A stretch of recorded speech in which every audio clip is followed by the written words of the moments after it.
Sa interview ni Attorney Kaufman sa isang mainstream media mga kababayan, inamin niya mismo na pwede naman pala daw mga kababayan na sa Pilipinas i-interim release si PRRD. Yan mga kababayan, yan ay kung papayag daw ang gobyerno ng Pilipinas na makikipag-cooperate ito sa interim release ni PRRD at dagdag pa riyan, kung papayag din daw ang prosekusyon mga kababayan at higit sa lahat, kung papayag ang korte. Wala daw imposible mga kababayan pagdating dito sa interim release. Pero subalit datapwat, malaki po raw ang role mga kababayan ng gobyerno ng Pilipinas dito. Dahil sila ang tatanggap at magiging parang custodian mga kababayan kung mai-interim release si PRRD. At naalala natin dati mga kababayan nasabi ni Kaufman na ang pinakamalakas at pinakamalaking prosecutor ni PRRD sa ICC ay si BBM. Yung nakaupo sa Malacanang, di ba? Natatandaan nyo? Parang nag-gets natin ang sabi ni Kaufman dito mga kababayan na nakikipagsabwatan talaga etong sinangagba dito sa prosecution mga kababayan. Kaya bagamat mukhang malabo mga kababayan na sa Pilipinas mag-i-interim release si PRRD ay hindi po raw imposible iyan. Panoorin niyo po ha. In an interim release, does he or is he allowed to come back to the Philippines? Well, he would be able to come back to the Philippines if the Philippines were amenable to receive him. Kung amenable to receive him. Meaning mga kababayan, willing na i-receive si PRRD. Sa tingin nyo, i-receive kaya siya ni Bangag mga kababayan na si Bangag na ang nagpatapon sa kanya? Hawak nila lahat ngayon Pero anong karapatan ni Ngagba mga kababayan na harangin iyan kung iuutos yan ng korte na i-release si PRRD? The prosecution would probably object, and they would object because they would say that some of their witnesses Mag-o-object sila. At alam naman natin na ang sabi ni Kaufman na ang pinakamalakas sa prosecution ni PRRD sa ICC ay yung nakaupo dyan sa palasyo. Si BBM. Sinabi na yan ni Kaufman dati. presumably are in the Philippines, or some of the victims' families are still in the Philippines, so they would What if mga kababayan, papaatrasin itong itong kaso ni PRRD, pero malabo mga kababayan dahil parang mga baliw itong mga makakaliwa mga kababayan nagsampa ng kaso ng ICC kay PRRD. Halang ang mga kaluluwa niyan Imposibleng babaliktad yan mga kababayan at aatras. ultimately object. So would the victims object, and the victims unfortunately have a exaggerated role sometimes in the process. Gano'n yung talagang victim sila. Sigurado mga bogus din yan mga kababayan. That doesn't mean that they shouldn't have a role in the process. Of course, they should have the right to say what they believe and express their concerns, but they shouldn't dictate the course of the proceedings. That is for the prosecution and the defense. So However, yes, he has a right to return to the Philippines, and He has the right to return to the Philippines. I ideally wish he would return to the Philippines. In fact, if the current authorities in the Philippines were amenable to that, I would. Kung amenable mga kababayan, openly, willingly, at gusto at i-accept mga kababayan ang interim release ni PRRD, anong gagawin ng On Kaufman? the first plane out and willing to discuss it with them. Siya pa daw ang unang lalabas sa aeroplano at BBM discuss tayo. Careful lang Kaufman. Magsama ka ng isama mo si Sarah. So just to clarify again, so the Philippines is a possibility, or theoretically just a possibility, or is it an active option for you? Well, Hindi yan. Hindi niya sasabihin kung active. Dahil sub judice yan. I'm not going to talk about active options or non-active options, because that would basically be entering into a territory which I'm not allowed to enter into, pursuant to the dictates of the judges. As I said, interim release applications and the receiving states are, as a rule, confidential. So I'm not going to comment one way or the other. I'm just saying that the possibility, theoretical or not, exists for someone to be interim released to the country from where he comes.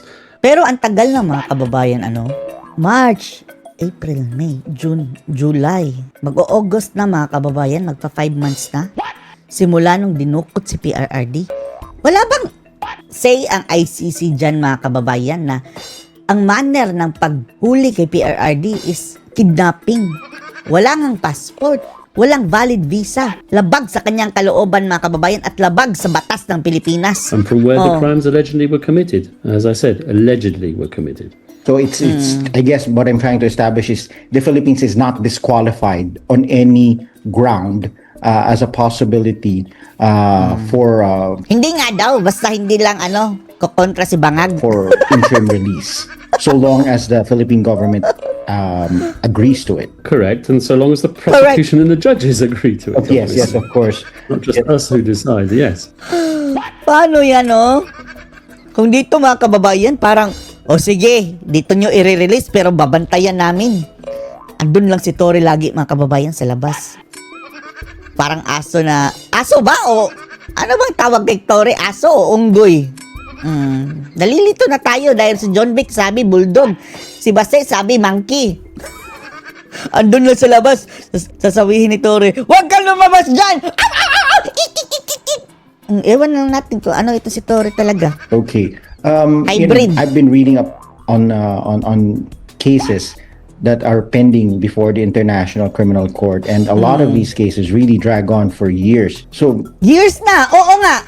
Yung iba mga kababayan, 2014? Hindi pa natapos. Ano yan? 11 years. Ilang taon na yan si PRRD pag 11 years mga kababayan? 80, 91. Diyos ko. Masasayang ang 11 years ni PRRD dyan sa walang kabuluhang kaso na isinampa ng mga makakaliwang grupong mga kampon ni Jumacol Season. how do you believe? Do you have an estimate of how long this process could go in case it goes to a full-blown trial? Dekada, If it dekada. goes to a full-blown trial, unfortunately, yes, it will take a long time, and I don't want it to go there to get to that point. I certainly do not want it to get. Ang iniisip ng ilan mga kababayan ay na sana naman o hindi daw na papatagalin ng mga abogado dahil alam naman natin yung kitaan dyan sa ICC mga kababayan. The longer the case is, mas marami din silang pera. Sana hindi ito ganun mga kababayan, na para makakuha sila ng malaking datong papatagalin. Willing kami, Kaufman, na magbigay ng reward. Lahat kami, as soon as possible, palabas si PRRD. Dodonate kami. Wag lang mabulok si Tatay Digong dyan ng 11 years, mga kababayan. To the stage where we have to run a trial. Okay, sir, you talked about the disclosure of evidence, and you talked about the voluminous evidence that you've received. So, are these all just documents? Mga, mga kababayan, mga ebidensyang siguro gawa ni Trillanes. Documentary evidence? Can you give us an idea? Are these documentary? Are these testimonies?